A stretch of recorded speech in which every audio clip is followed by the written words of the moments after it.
Good evening and welcome. I'm Sarah Shute, Executive Director of the Wisconsin Alumni Association, and we're delighted that you're joining us tonight from around the U.S. and around the world. The Fueling Discovery program has become an annual tradition, and we're so pleased at the Wisconsin Alumni Association to be one of the partners with the UW College of Letters and Science to bring this program to you. Now, while we'd rather all be together in person, I can promise you that even virtually, your curiosity will be fueled and you will be wowed by the discoveries shared tonight by three outstanding Letters and Science faculty members. And the amazing thing is that our speakers, Professors Gooding, Saffman, and Gottschalk Druschke, and their work are just a small representation of all of the innovative research going on throughout Letters and Science and across the university. You may have seen the publication in the Wisconsin State Journal on May 3rd of this year, where more than 20 articles highlight groundbreaking work in areas as varied as political demography, screen time, and global health, in addition to the topics we'll learn about tonight. I encourage you to visit uwalumni.com for a link to that Wisconsin State Journal insert. Now, tonight's program will consist of a series of 3 short TED-like talks by each of our 3 panelists. Afterward, there will be a moderated question and answer session, and we're inviting you to contribute your questions in the chat box as you watch online. We're fortunate to have as our esteemed moderator the individual who is at the helm of all of the great work happening in the College of Letters and Science, Dean Eric Wilcots. I'm honored to introduce him to you now.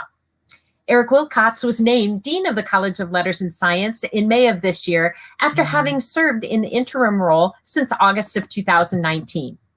He is also the Mary C. Jacoby Professor in the UW Department of Astronomy. Dean Wilcots has earned 2 teaching awards at the UW, including the Chancellor's Inclusive Excellence Teaching Award.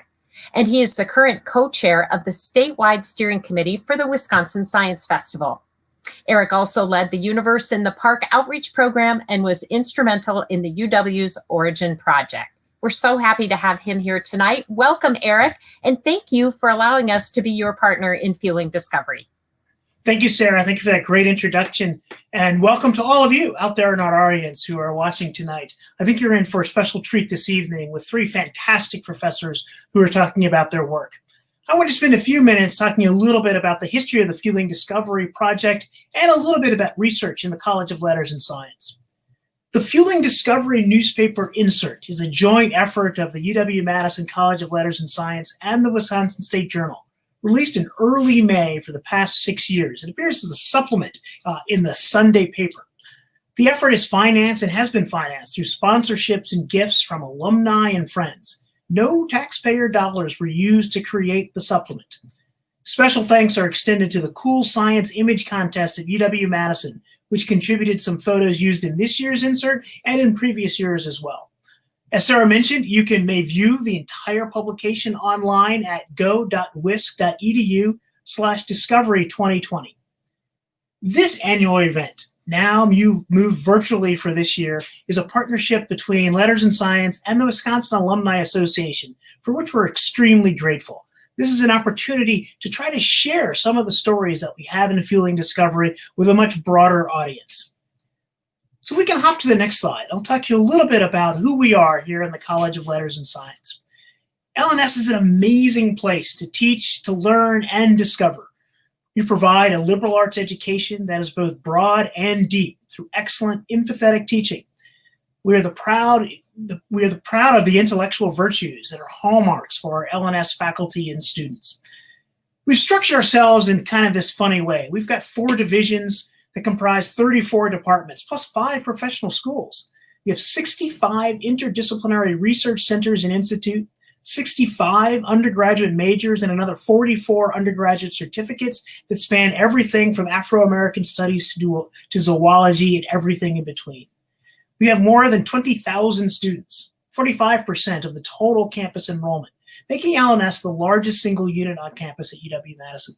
65% of all undergraduate credit hours and 81% of all freshman and sophomore credit hours are taught by my colleagues in the college, and I'm extremely proud of that. And on the research side, We're a tremendous research powerhouse, generating over $130 million in research expenditures per year. So what does that research mean in the context of the College of Letters and Science? I think the world right now, particularly, is full of lots of opportunities for our scholarship and for our research. And you'll see some of those opportunities on the next slide. If I look around the world and think about the tremendous problems and challenges that face us, we're positioned to take advantage of that. Oops, sorry, I think I skipped ahead one more slide. We can go back one slide, sorry. The most pressing challenges in front of us are challenges that are deeply rooted in the social sciences. Others are in the foundational sciences like physics and chemistry and biology, and almost all have a human element. The opportunity of interdisciplinary research is based on the strength of the individual disciplines that we bring together, and that's what a premier Research One institution like UW-Madison has. Many of, not all of the problems that we face in the world today require that interdisciplinary approach. And I'm very proud of my colleagues who are spearheading many of those efforts. Another thing I want to mention is data. Data is universal, and there's lots of it, and it makes new discoveries possible. We see its obvious impact in the physical and biological sciences, but also in the social sciences, in the arts, and even in the humanities. And so data is a really critical part of who we are. I admit I'm a little biased by all of this because I'm so proud of all of my colleagues. If we go up to the next slide, how do we tackle these opportunities? How do we take advantage of these opportunities that are before us in research? There's a couple of things that I want to mention here that I think are really important and key to who we are. We draw on support from a wide range of sources. This includes getting grants from the federal government to support basic research. It means getting support from our industry partners in a number of critical areas. It also means philanthropy and philanthropic support for our research efforts. The other thing we take advantage of is our ability to tell our story.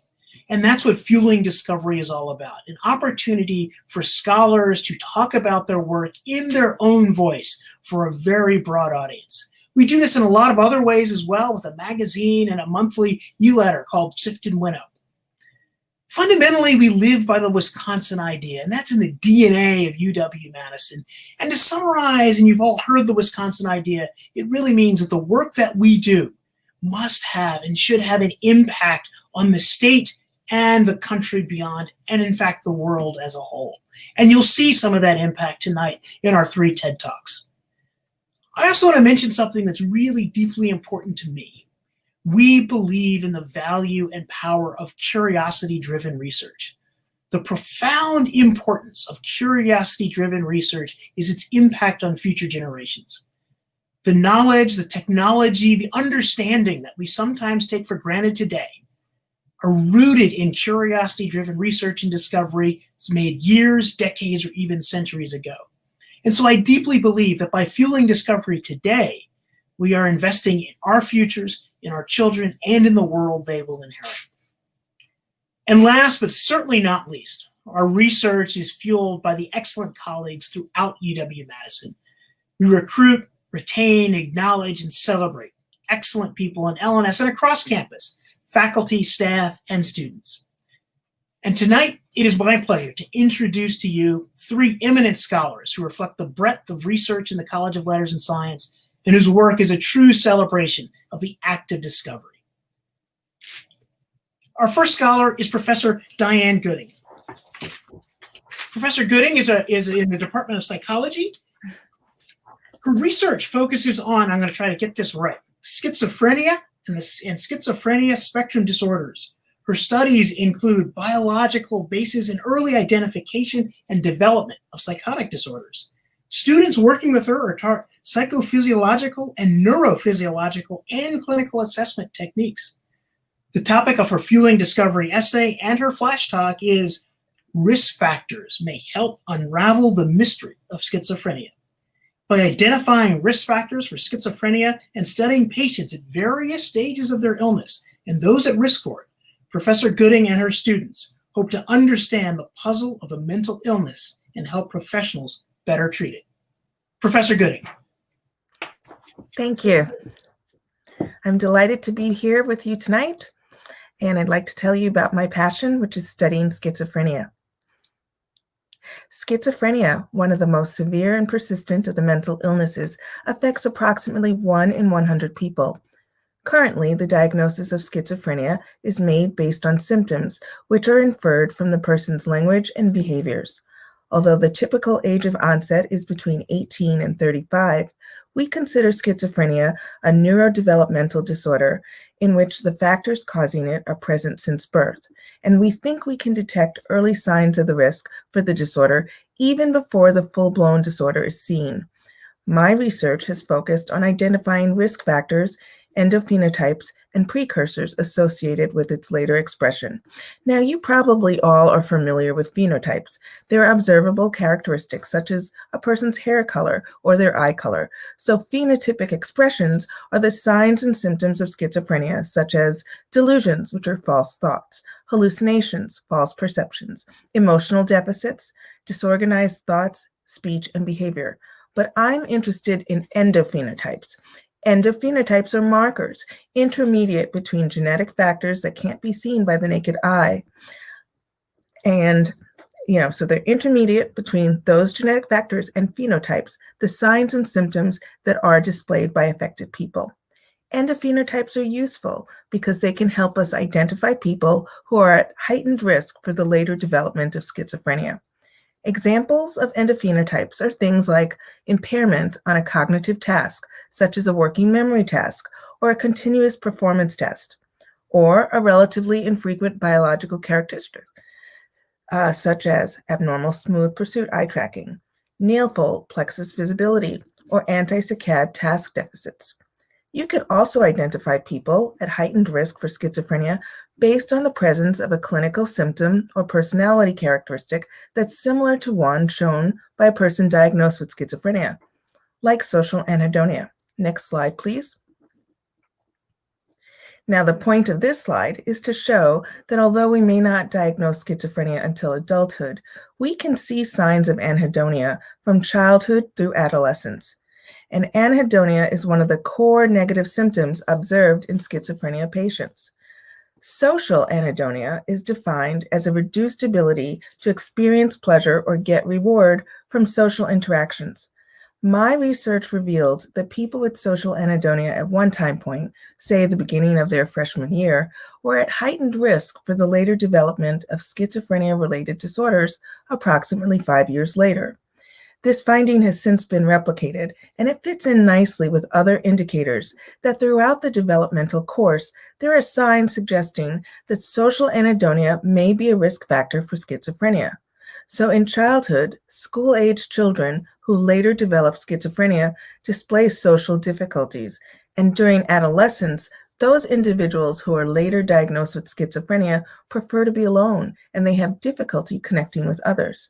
However, until recently, social anhedonia could only be reliably measured in adults. Next slide, please. I developed a scale known as the ASIPS, which stands for Anticipatory and Consummatory Interpersonal Pleasure Scale. Anticipatory pleasure is pleasure related to a future event, something you're looking forward to, a wanting. An example of an anticipatory item for my scale would be, I look forward to seeing people when I'm on my way to a party or a gathering. Consummatory pleasure is pleasure in the moment, liking. So here, for example, is an item for my scale that really taps into consummatory pleasure. I enjoy looking at photographs of my friends and family. As you can see here, the ASIPS has been translated into various languages: English, Chinese, Danish, French, German, Hebrew, Italian, Korean, Polish, Portuguese, and Spanish, which unfortunately was cut off. Next slide, please. In addition to translating the ASIPS to permit cross-cultural studies, I also developed age-appropriate versions of the measure suitable for children and adolescents.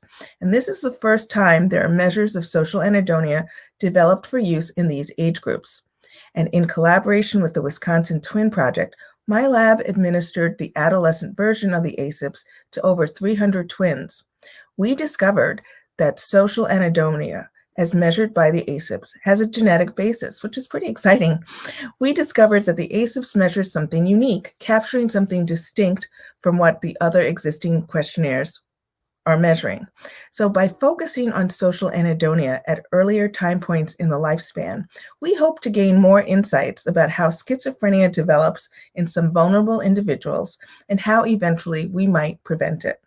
The earlier we can detect risk factors using endophenotypes, the sooner we can intervene and ameliorate this devastating disorder.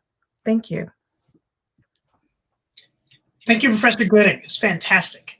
I do encourage you, if you've got questions, to put them in the chat, and after we're seeing all three talks, we'll be able to have a really great Q&A. I want to introduce our next speaker. Mark Saffman is a professor in the Department of Physics. His research interests include atomic physics, quantum computing with neutral atoms, quantum optics, entanglement, nonlinear optics, solitons, and pattern formation. His laboratory conducts research on the use of neutral atoms for quantum information processing. He's also the chief scientist for quantum information for the Colorado-based firm Cold Quanta, which also has a Madison office. The topic of his fueling discovery essay and flash talk is Quantum Science Holds Promise for a Computer Revolution. Professor Saffman. Thank you, Eric, and hello, alumni. Great to be here.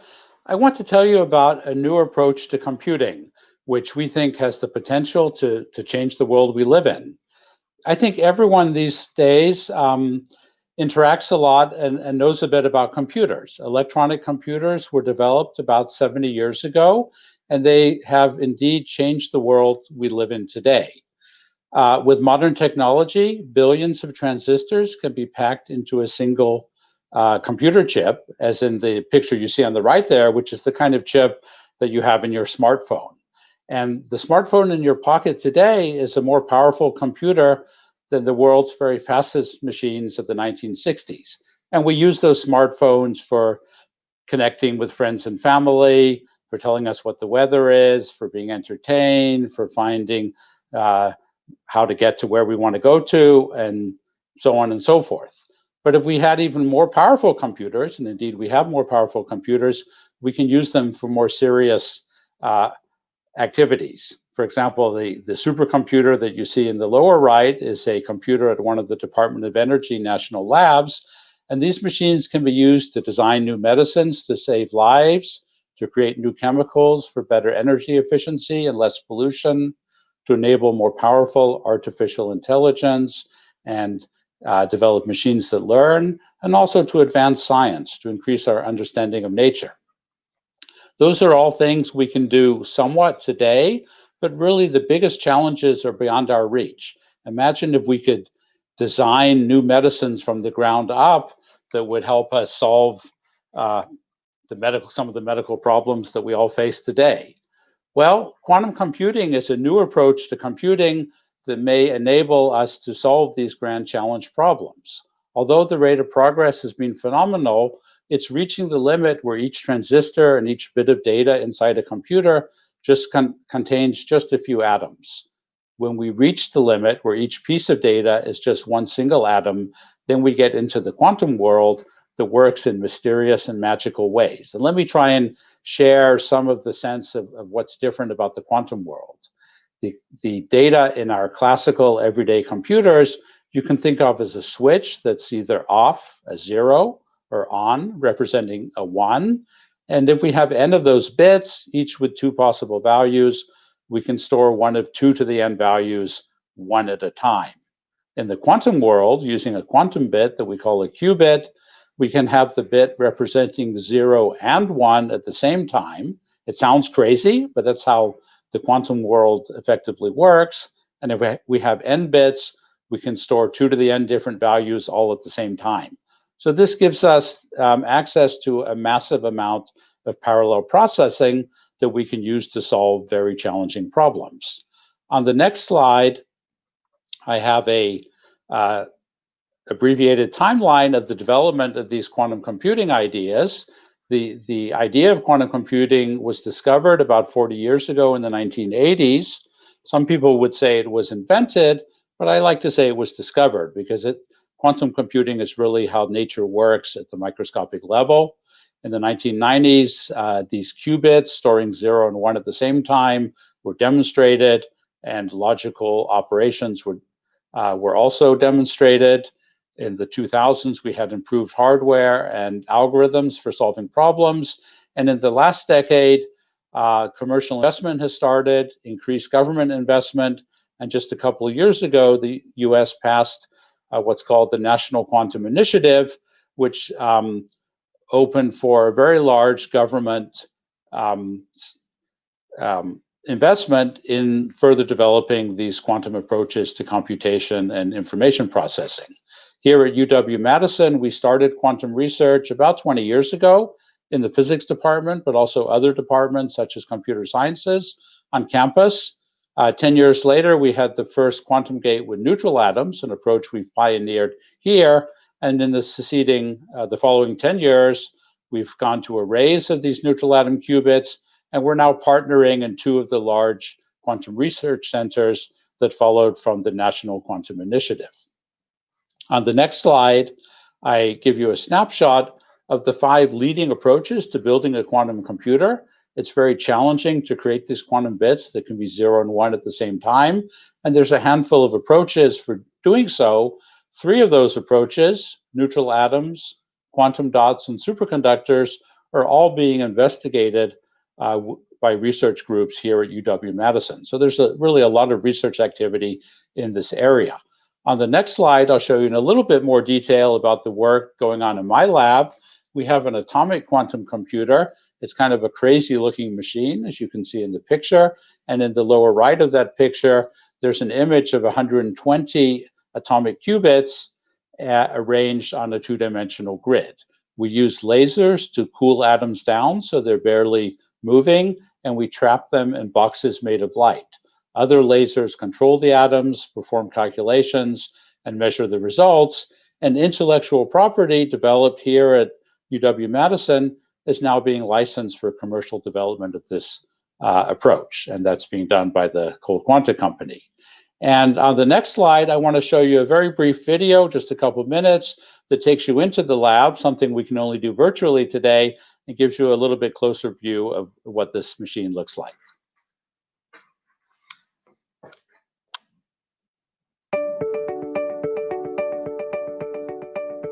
I'm Mark Saffman. I'm a professor of physics in the physics department.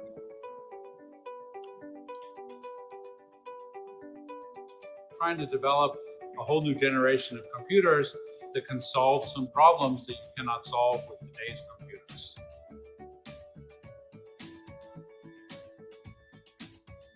If you think about a classical computer, all the information is stored inside as digital bits, zeros and ones.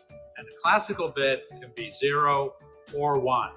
What's special about the quantum bit is it can be 0 and 1 at the same time. And that means that one can store more information in quantum bits than you can in classical bits. So we currently are trying to push the envelope on how much computation we can do with a quantum computer. We currently have more than 100 quantum bits, as you can see on that picture there. And that's actually the largest number of quantum bits that any lab in the world has been able to demonstrate to date.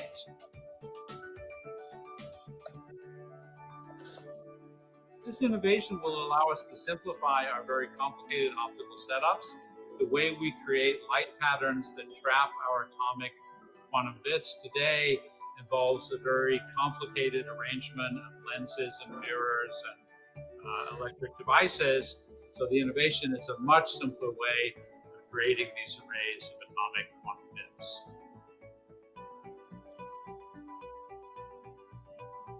Absolutely.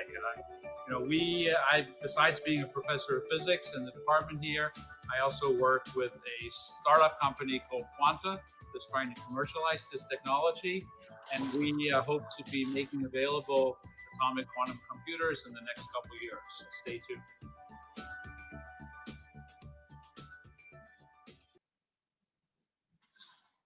Thank you. That's it. Great. Thank you, Mark. Fantastic. Fabulous stuff. I see there's lots of questions coming in, so looking forward to our Q&A. Our third speaker tonight is Caroline Gottschalk Druschke. She's an associate professor in the Department of English. She directs a research group working at the intersection of public engagement and natural resources management. Through the study of rhetoric, they build critical theory and conduct social and ecological research and public outreach about stream restoration, migratory fish passage, trout conservation, wetlands restoration, watershed-based agricultural outreach, and coastal storm impacts. The topic of her Fueling Discovery essay and flash talk is storytelling that helps heal and plan in the wake of disaster. Based on her work in Stories from the Flood, an ambitious community-based project to collect and share stories about catastrophic flooding in the Kickapoo River and Coon Creek watersheds. Professor Druschke. Thank you so much for that introduction, Eric, and hello there, UW-Madison alumni and friends. Thanks for beaming me into your homes this evening. My name is Dr. Caroline Gottschalk Druschke. I'm an associate professor in the Department of English. You're probably expecting that I study books or that I write novels, and in fact, I do neither of those things. As a faculty member in the program in rhetoric and composition, I spend most of my time thinking about how the language we use shapes and even builds the world around us. My particular focus is on the watery worlds we inhabit here in Wisconsin, where I research and teach about issues like stream restoration, watershed management, and flood recovery. And much of that work is bound up in the stories we tell each other about the worlds we inhabit and the worlds we hope to build. Next slide. As plant ecologist, citizen Potawatomi Nation, and UW-Madison alumna, Dr. Robin Wall Kimmerer has put it so beautifully, the story of our relationship to the earth is written more truthfully on the land than on the page. It lasts there. The land remembers what we said and what we did. Stories are among our most potent tools for restoring the land, as well as our relationship to land. We need to unearth the old stories that live in a place and begin to create new ones, for we are story makers, not just storytellers. All stories are connected, new ones woven from the threads of the old. Kimmerer points there to a simple yet complex truth that storytelling and story making allow us to situate ourselves in our places and co-create new worlds together. My work aims to help community members do just that. Next slide. In late 2018, I was contacted by Tamara Dean from the nonprofit Driftless Writing Center in Viroqua, asking if I would serve as a faculty collaborator for an idea they were dreaming up called Stories from the Flood, which you heard is an ambitious community-based project to collect and share stories about frequent and catastrophic flooding in Wisconsin's rural and under-resourced Kickapoo River and Coon Creek watersheds.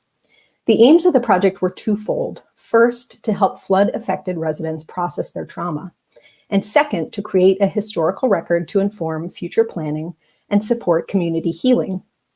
2 years later, we've worked together along with dozens of undergraduate community-based learners at UW-Madison to collect and transcribe over 100 stories from flood-affected residents, and to begin the work of creating thematic analyses and public-facing documents that help to amplify those voices in ways that can put them in conversation with local, state, and federal policymakers working towards flood resilience.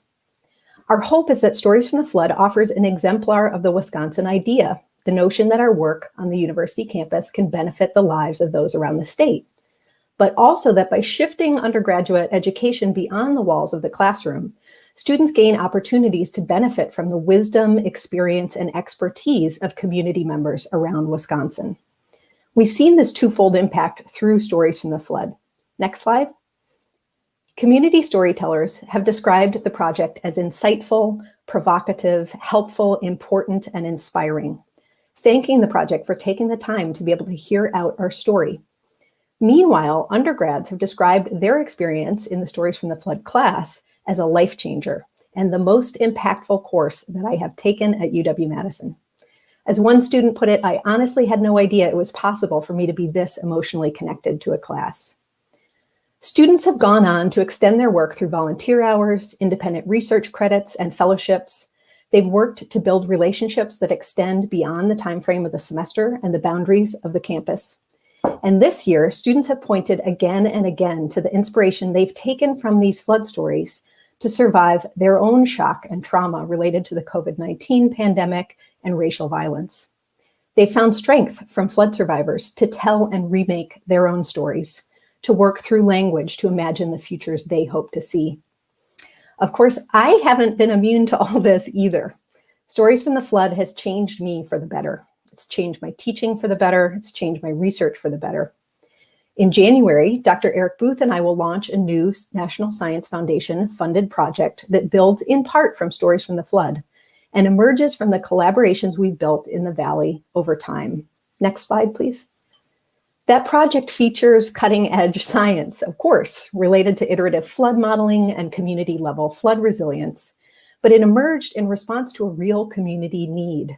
It emerged from listening to community members, building relationships, and considering how to put the work of the university in service of supporting community members as they co-create new stories about how to live well together with floods. This is the kind of work that's possible at UW-Madison, and it's work that you can be proud to support. Thank you. Fine, fantastic.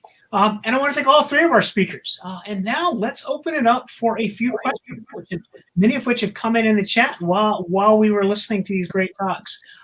So Diane, we're going to start with you. And since you're first, you get sort of the first question. This one comes from Dean Shaban. Could you tell us whether the film A Beautiful Mind is a good depiction of schizophrenia as it appears in the protagonist, John Nash? Well, thank you for that question. To be quite honest, many of us in the field do not believe that A Beautiful Mind was actually a good depiction of schizophrenia. It's interesting. I actually teach a class on media and mental illness, and so many times the media gets it wrong. Although there was one film called The Soloist that had Jamie Foxx and Robert Downey Jr. that was a very moving and accurate depiction of schizophrenia. So sometimes they get it right as well. I think that when people think about schizophrenia, they think of the more florid symptoms like delusions, which are false beliefs, and hallucinations, which are false perceptions. And those are the so-called positive symptoms, and we call it positive because if you had a number line where 0 was normal, positive means there's an excess. There's more of something than there should be. But really, those are more easily treated than the so-called negative symptoms, which are the deficit symptoms like anhedonia, which is what I study a lot of.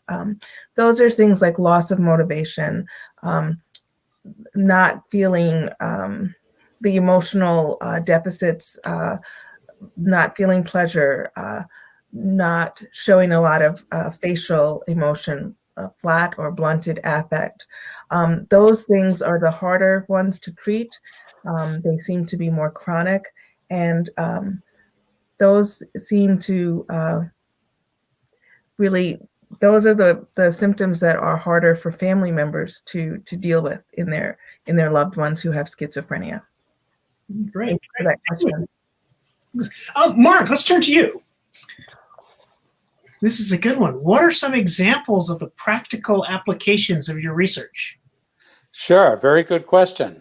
So I mentioned that quantum computers have the potential to tackle some grand challenge problems, like designing medicines to save lives from the ground up, or creating new chemicals and chemical processes to be more energy efficient. Let me be clear, we do not today have the quantum computers of such quality that we need to really tackle and solve those problems. We're still developing those computers, but what we can do now is start on some simpler problems, and these are generally optimization problems. One that's often mentioned, and that's something we are working on, is the traveling salesman's problem. If you want to visit a large number of places and sell your wares, you could ask, what route should I take that will let me visit every target town or city while traveling the least number of miles? It's known as the traveling salesman problem. If you want to visit many places while minimizing the trip distance, it turns out mathematically that's a very hard problem, which as you increase the number of places to visit, gets more and more intractable. And we are actually using our near-term quantum computers, this 100-qubit device, starting next year. We're going to be using it to solve problems like that. So optimization of resources. Great, thank you. Caroline, here's a great question. Are there techniques or practices you teach that viewers can use to write about their own experiences and stories? Ooh, fun question. me think about that for a minute. It's interesting. Stories from the Flood actually started as a writing project. So that was the idea of the Driftless Writing Center. And they held community workshops in local libraries. It's kind of what kicked off the project, and invited people in to write, and no one wanted to write. They only wanted to record their stories. So it sort of turned into an oral history project. But I do think I have really noticed quite a bit with the students who I'm working with. So I teach this community-based learning course called Writing Rivers every semester that works in parallel with Stories from the Flood. And we do reflective writing. And one of the reasons why we switched into these weekly reflective responses is because of COVID-19. The class was taught in person. It's a community-based course. We were, last spring for the first half of the semester, we were out in Lafarge, Wisconsin all the time, and then we couldn't go anymore. And so we shifted into these weekly responses that students started writing about the flood stories that actually ended up talking quite a lot about their own experience in isolation and thinking about how to work through what they were going through. And that has continued this semester. So I think one of the things is, one of the techniques is simply getting in a habit of writing. Writing is a habitual activity. It's something that if you practice it, you will continue to practice it. I think also people should be free to write in the styles that suit them. I am not a journaler. I am a visualizer and bullet point maker. That's sort of how I would tell a story to myself. So I think it does matter to sort of find the forms of writing or the creative outlets that you personally like and will keep up and create a habit of is really important. And then also just thinking about things like, where are you comfortable writing and what do you want to think through? And are you a public writer or a private writer? Do you need a lot of distraction? Do you like to write outside or inside? All of those sorts of things. So I think all of those ideas are simple things that people can do to sort of develop more of a habit of writing for themselves, to write about their experiences. And this is probably a really important time to do some of that work as we're all home and trying to do the best we can. Great, thank you. And you sort of addressed another question that came in, which is, will you chronicle stories from COVID-19?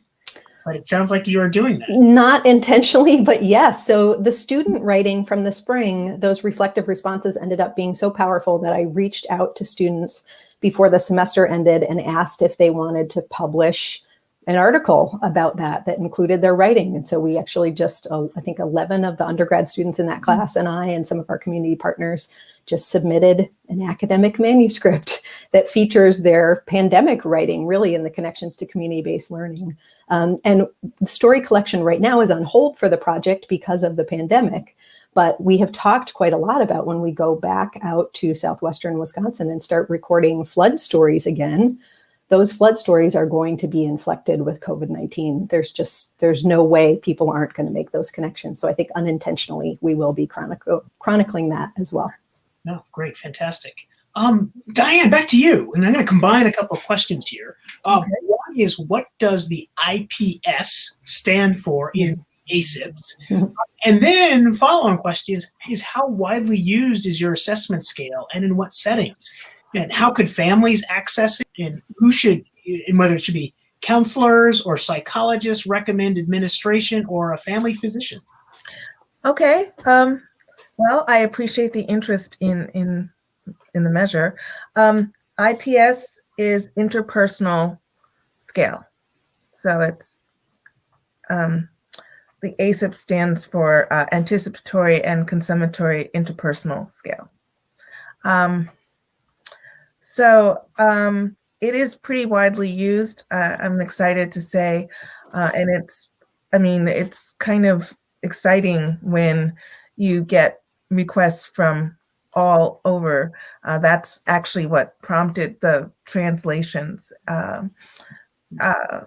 I've collaborated with a number of people, but it's gotten to the point where people will write me, and because of the scale, and because now there's a child version as well as an adolescent version, it is allowing more research to be done. So we're actually finding out more. So for example, a group in Germany wanted to study, they actually wanted to study autism. And so they said, well, finally, there's a measure that we can look at whether there is an an association between autistic traits in children and social anhedonia. And people have been wanting to look at that for a while. And they said, but now we have more developmentally appropriate measure. And so they said, can you get this translated? And there's a process to the translation. So I said, yes. And now several people in the autism field are using the measure. People in the depression field are using the measure. And so it's important to realize that we see social anhedonia in other disorders, but typically then it's state related, not trait related. So with schizophrenia, it seems to be more of a risk factor. And in schizophrenia, it seems to be more consistent, like and chronic, whereas in the others, it's definitely more related to the mood or the severity of the illness. So that's a long-winded way of saying it's being used increasingly by people that I never expected to interact with because I'm a schizophrenia researcher. Can families access it? No, actually, it's intended to be a clinical measure. So by clinicians, researchers as well. So usually it would be someone, a psychologist or a psychiatrist would get a hold of it. And I always make it available free of charge. They just have to agree not to try to profit off of it. I did have a company try to buy the rights from me, and I said, no, it's to help people, not to make a profit. And actually, some people from NIH are now using it in their study, and that kind of thing. So I'm very excited to see that. In fact, now somebody wants to use it. We're working on the translation and then the back translation and so on. So it's in India. Wow, fantastic. And I think you touched on this because one of the other questions that came in was whether the question is, could some signs in children be similar or confused with autism? Yeah, that's a really good question. So I'm going to answer that in an indirect way. So my lab actually looked at autistic traits and the association between autistic traits in typically developing adults. And that's what was done first. And we found that, yes, there are some similarities. There is some overlap between what we call schizotypal traits, which are the traits that we see in people with schizophrenia and their social difficulties, and the traits that we see in people with autism spectrum disorder who are adults. And then another group used my scale, which I was really excited because they had a whole slew of scales they could have chosen in the adult literature. They used the ASIPs to study people with autism spectrum disorder, and then typically developing adults who had depression and then controls. And they found that both depressed individuals and people with autism spectrum disorder both had social anhedonia, and compared to typically developing adults. And that then begged the question, well, what about kids?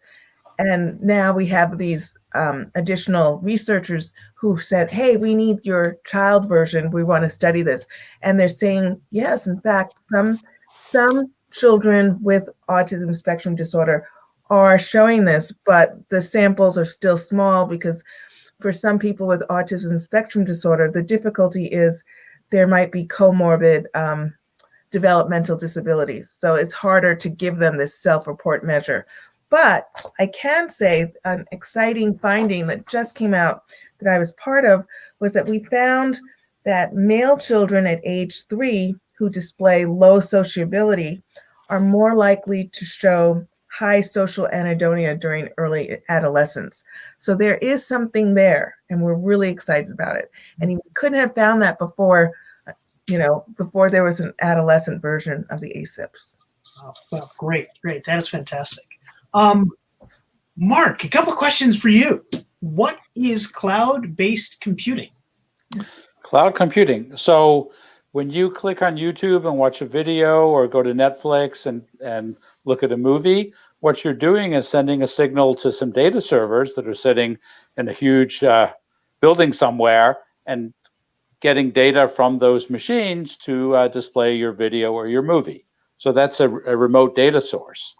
In a similar vein, if you want to use a computer to calculate something, you don't have to use the computer on your desktop, but you can send an instruction to some more powerful computers sitting far away in a big building, and have those computers run the calculation for you and send the results back to you. And so that's generally referred to as cloud computing. It's of course not sitting up in the clouds, but if you will, the signal goes over the clouds down to the machine somewhere else and back to you. Now that's very important for quantum computing also, because you perhaps got the impression looking at these pictures from the lab that these quantum computers are difficult things, crazy looking. There's too many wires and cables and messy things, and they're not going to be something you're going to have in your pocket or on your desktop anytime soon.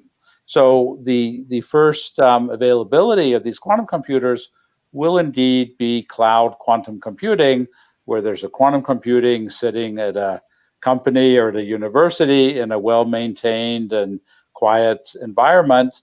People will send instructions to the computer to calculate something, and it will send the data back remotely. And we've already done that to a certain extent with the machine here in Madison. I've, in these COVID times, been able to send computational jobs from my home to the machine on campus and get the result back. So we're already starting to do that. And it sounds like you answered another question that popped up here. When will I be able to buy a quantum computer? Well, it sounds like unless I have a big warehouse somewhere, it sounds like it'll be a while. Yeah.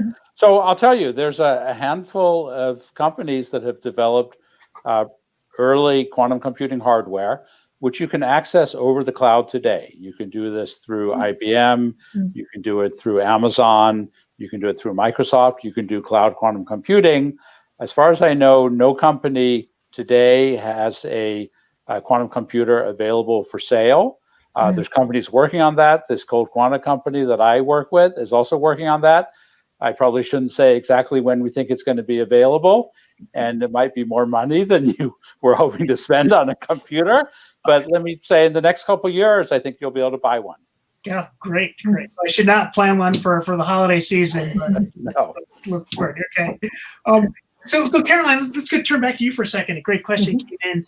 Your work cuts across so many disciplines, and so which majors or areas of study do most of your students come from? I love this question. As someone with a PhD in rhetoric, and I did graduate work in ecology, and I'm currently completing a master's in environment and resources at UW-Madison, because one discipline doesn't quite do it. And I find that in the students who have been really attracted to the project, I think that's true as well. So a lot of the undergrads who have kind of stuck with it and extended their work beyond the semester are double majors in English. Certainly I've had some English and biology double majors, forest and wildlife ecology, a woman who's graduating in geoscience this semester, who's been with us for several semesters working on the project. And so I think it really hits home with students, especially who realize that they have interests across disciplines, and that doesn't always feel like that's okay to do as an undergrad, I think. And so I think they're sort of excited to find ways that many of the classes that they've been interested in across disciplines in a college like ours can come together in one project. So that is great. So actually, Mark, back to you for a second. So what are the advantages of quantum computing? Is it increased volume? Is it increased speed? Is it something else? Is it all of the above? Yeah, so perhaps the most basic advantage is increased speed. If I wanted to, let's say, design a new medicine from first principles, I just can't do it on a classical computer. It would take thousands and thousands of years, and we can't wait that long to get the answer. So the quantum computer has the potential of speeding up some very important problems to get those answers, not in thousands of years, but maybe in a day or two, and that would make it valuable. But there's also some other advantages. Even for some problems that we're perhaps not able to speed up, we might be able to solve those problems while using less energy. I showed you a picture of a supercomputer, which is a room full of thousands and thousands of individual classical computers. Those machines use megawatts of electricity. In fact, something like 10% of the world's energy usage goes to these enormous data centers where we have all this information stored and where cloud computing is done. And so quantum computers also are more energy efficient, that even if there are problems that maybe we can't do faster, but we can solve while using 100 times or 1,000 times less energy. And that's also important. So there are different ways in which the quantum computer has advantages once we build them. And this is, I don't want to pretend that we've already solved these problems. It's still a very active research challenge. Great, thank you. And Caroline, one for you. This is interesting. Do you see in the flood narratives you collected any solace or incorporation of the classic stories, say of Noah or some indigenous stories from indigenous Wisconsin peoples? Yeah, I have not. I'm trying to think. I've listened to not all 100, but many of them, and students have listened many times to many of them. And I actually haven't heard that. But what I have heard is people often drawing on past floods in their towns and watersheds. So this is an area that floods consistently because of the topography. It's, these steep hills, cold water creeks running through them. It looks very different from the rest of Wisconsin if you haven't been there. And floods really mark time for people in that region. So a gentleman who I spent last summer doing a lot of work with, who was in his 80s, was telling me that the flood of 1935 was his first ever memory in his life, was seeing water creep up towards the house out of Warner Creek. And people really, talk about the 1970s flood and 2007, 2008, and then spiraling into this past year, 2 years ago. So I think there are so many flood stories that people have about their own lives in their own place, that those stories get retold more than looking beyond to other sorts of flood stories. Okay, great, fantastic. Well, thank you all. And Sarah is back. Hello again. Wow, what a tremendous program. Thank you to all three of our panelists and to Dean Wilcots. I did have one, actually, Dean Wilcots, for you. And I imagine that our viewers have been inspired and deeply interested in the work of these great faculty. If alumni want to learn more or figure out how they can support the work of L&S faculty, how do they do that? No, great question. Thank you, Sarah. So we have lots of ways to learn more. Of course, we've got our website, we've got our L&S magazine, and all the alumni out there should have actually received a copy of the L&S magazine sometime in the last few weeks. And we are working with our great communications team to make sure that we are vigilant about telling these stories and more, because I think you've gotten a sense from tonight of why I have a great job.